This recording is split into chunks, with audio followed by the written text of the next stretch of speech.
welcome to the deep dive. I mean, have you ever noticed how after you make it through something deeply difficult, you often still feel entirely unstable? Oh, absolutely. Yeah. Yeah, it's like your nervous system is just lagging behind reality. Right. You survive the ordeal, the crisis passes, the dust settles, but you're jumping at every snapped twig. Exactly. You're physically out of the woods, but mentally, you're still running from the bear. So today, for you listening, we're taking a deep dive into an ancient text to figure out why that happens and, more importantly, how to fix it. We're looking at just 6 short sentences from the book of Isaiah. Chapter 12 specifically. Right, chapter 12.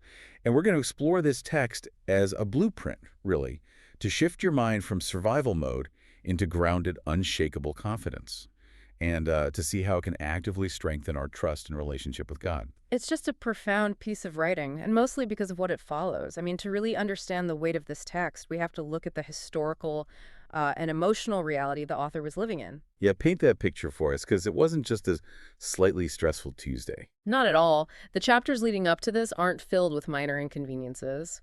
The ancient Israelites were facing the Assyrian Empire, which was essentially, the most terrifying, ruthless military machine of the ancient world. So we're talking about literal annihilation. Exactly. Annihilation, exile, the complete destruction of their society. So when the author gets to chapter 12 and starts talking about comfort and trust, this isn't naive optimism. Right. It is hard-won clarity from someone who has been to the absolute brink. That context changes everything. It elevates it from like a nice poem to a literal survival manual. Yeah. You're talking about existential dread here. Yeah, pure survival mode. And yet the very first thing the text does is focus on an internal perspective shift. So the opening essentially says, I will praise you, God. Even though you were angry with me, that anger has turned away and you have comforted me. Which is such a massive pivot. Right. The external threat, the Assyrians, the ruined economy, the rebuilding process, none of that has magically disappeared overnight. But the lens through which the author views it has radically changed. Precisely. And that is where the psychological brilliance of this text really begins, because before you can change your behavior or even calm your nervous system, you have to fundamentally change how you perceive your current reality. You have to realize the threat is actually over. Yes. In the opening, we see this deliberate movement from tension to gratitude. The author is actively acknowledging that a shift has occurred, the threat has passed, and comfort has arrived. It makes me think of a very specific modern feeling, Imagine you're driving down the highway and an 18-wheeler suddenly swerves into your lane. Oh, but terrifying. Yeah, you slam on the brakes, you skied to a halt on the shoulder, and you narrowly avoid a fatal crash. Your heart is pounding, right? Cortisol is through the roof. Adrenaline is just flooding your system. Exactly. Mm-hmm. And a few minutes later, you pull into your driveway. You put the car in park. You are completely safe. The danger is absolutely zero.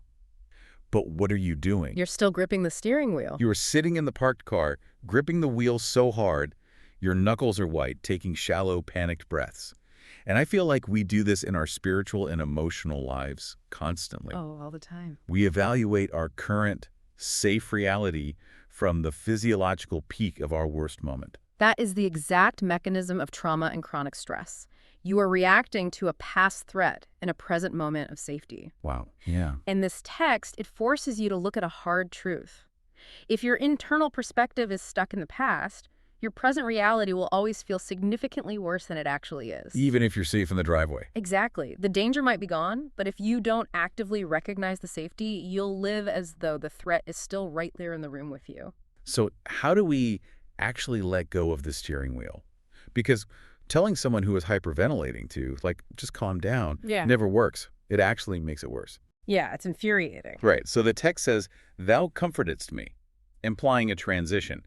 How does a person transition from that lingering terror into actual comfort? By understanding the crucial difference between passive relief and active recognition. Passive relief versus active recognition. Okay, unpack that. Well, when most people survive a crisis, they experience a massive wave of relief. They think, thank goodness that's over, and they try to rush right back to normal life. Which is completely natural. It is, but relief is fleeting. It doesn't build resilience. Yeah. Taking the time to explicitly recognize more importantly, who carried you through that pressure is what builds actual future confidence. Oh, okay. The author of Isaiah doesn't ignore the past anger or the past difficulty. They look right at it, but they pivot their focus to the comfort that was provided by God.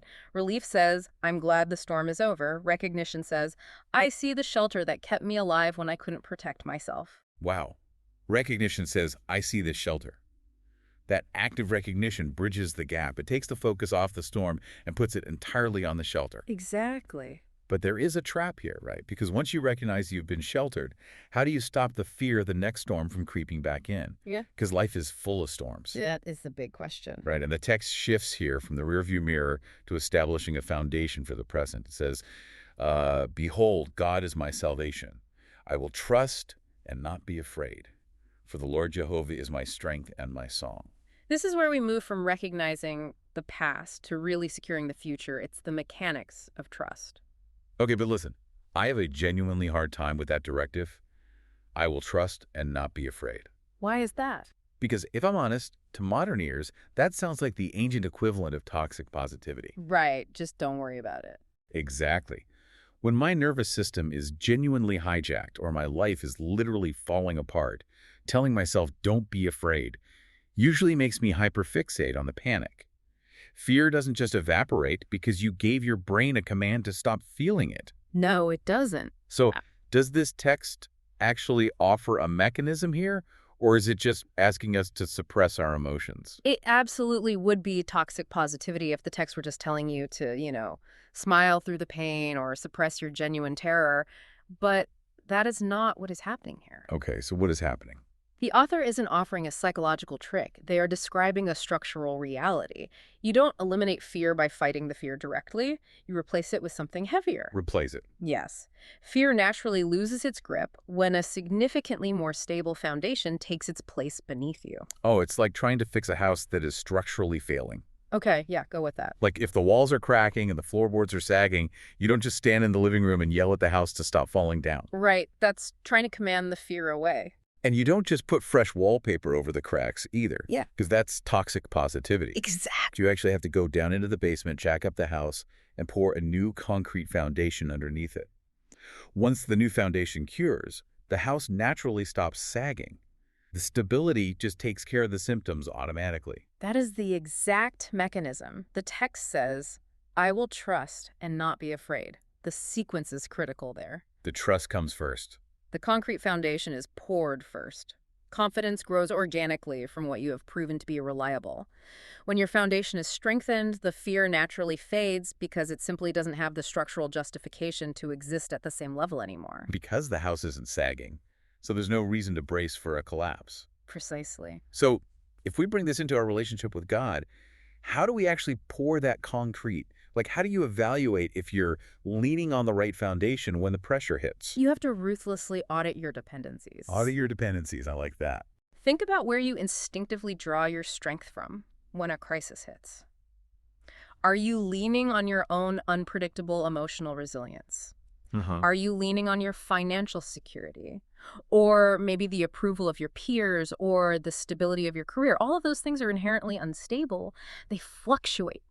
And when the thing you are leaning on shifts, you will inevitably stumble. And then the fear rushes right back in because your brain knows the foundation is weak. Exactly. The text makes a definitive claim. God is my salvation, my strength. It doesn't say God gives me strength. It says God is my strength. Oh, that's a huge distinction. It changes everything. When you intentionally build your trust in the Creator as a consistent, unchanging foundation, your strength isn't this fragile internal resource that you have to muster up every morning through sheer willpower. Right. It is connected to an external, unshakable source. You aren't generating the stability. You are resting on it. Which totally reframes what it means to be resilient. Resilience isn't about being tough enough to handle anything. It's about being connected to a source that can handle anything. Perfectly said. But, if you manage to find that solid foundation, you might think the goal is just baseline survival, just getting by without panicking. But the text argues the actual outcome is supposed to be far more profound. It really does take a step further. It introduces a concept that feels almost impossible for someone who has just survived a trauma, and that's joy. It says, therefore with joy shall ye draw water out of the wells of salvation. It is a radical statement, especially considering that Assyrian threat we discussed earlier. How does a society that was just facing annihilation suddenly find joy? Right, how? The key is the word therefore. The joy is a result, not a strategy. Modern culture is obsessed with chasing happiness as a primary goal. But you cannot force joy. You can't just decide to be joyful through willpower alone. It's like trying to force yourself to fall asleep. Oh, that's a great comparison. Yeah, the harder you try to demand sleep from your brain, the more awake and frustrated you become. Sleep is a byproduct of relaxation. It's not something you can capture just by chasing it. Precisely. The joy flows naturally from the realization of what has already been provided. When your perspective is aligned, when you actively recognize the comfort, audited your dependencies, and poured that concrete foundation of trust joy, is the natural byproduct. Wow. You don't chase the feeling. You focus on what is true and stable, and the emotion eventually follows the alignment. Let's look closer at that metaphor, though. Drawing water out of the wells of salvation. Because to a modern listener, getting water means, walking to the fridge and turning on a tap. It requires zero effort and zero thought. Right, it's instant.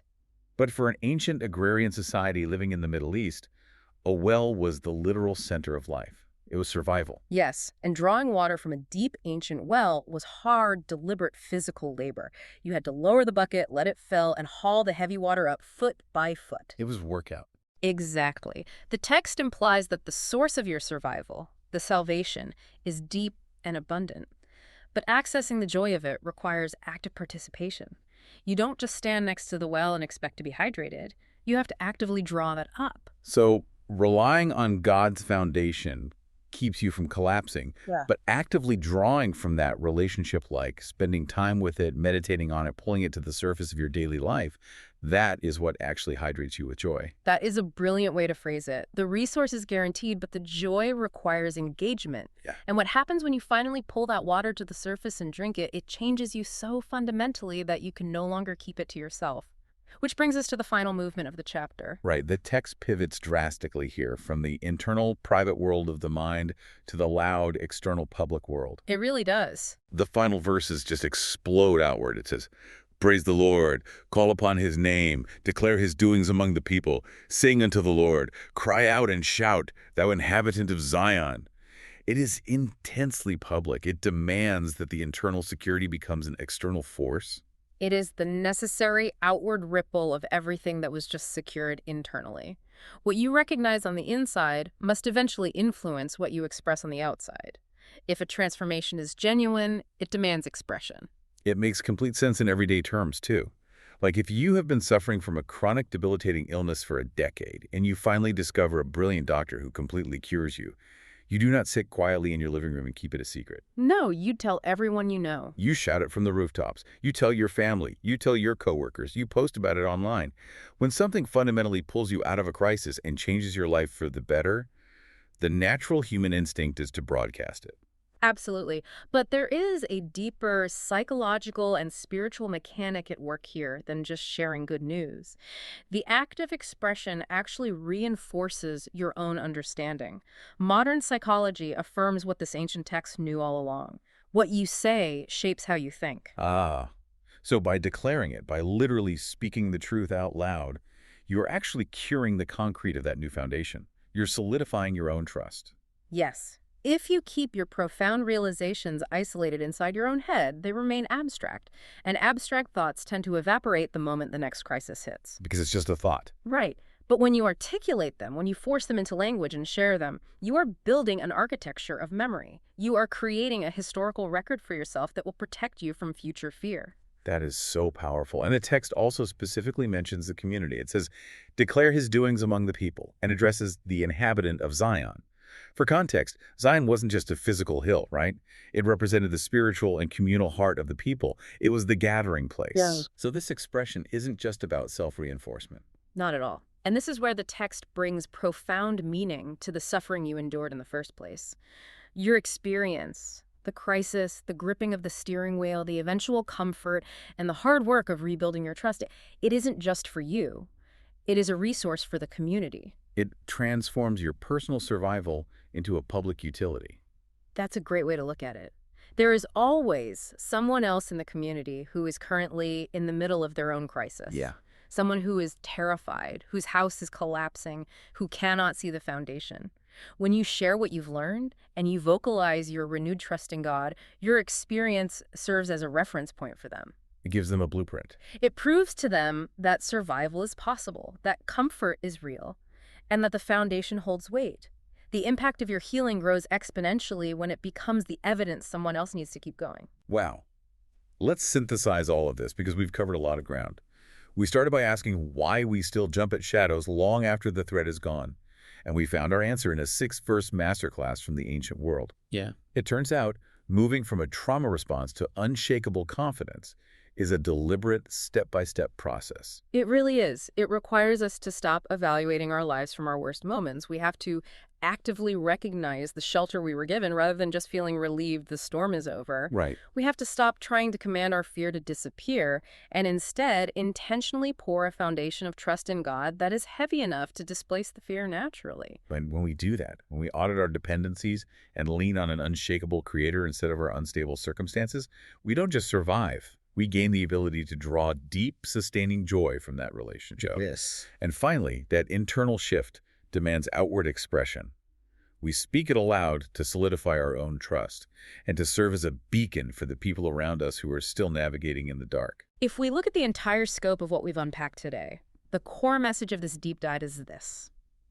True stability happens when you finally recognize what has been holding you up all along, and you make the conscious choice to start living like you actually believe it. Living like you actually believe it. Yeah. That is the true challenge. We've laid out the mechanics today. You have the blueprint to stop gripping the steering wheel in a parked car. Yeah. You know how to audit your foundation. And you understand that trusting in God isn't toxic positivity, it is structural integrity. Beautifully put. But understanding the blueprint isn't the same thing as building the house. The daily practice is entirely up to you.